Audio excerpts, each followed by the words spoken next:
एक बार एक मौलवी ने पूछा, क्या तुम रोजा रखते हो? दोस्त बोला, रोजा तो रखता हूँ, लेकिन मिठाई का रोजा नहीं।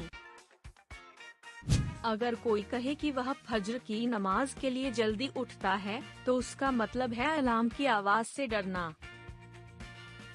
दूध पीने के बाद एक बच्चा बोला, माँ, ये दूध तो हलाल है, लेकिन चाय में चीनी डालना क्यों हराम है?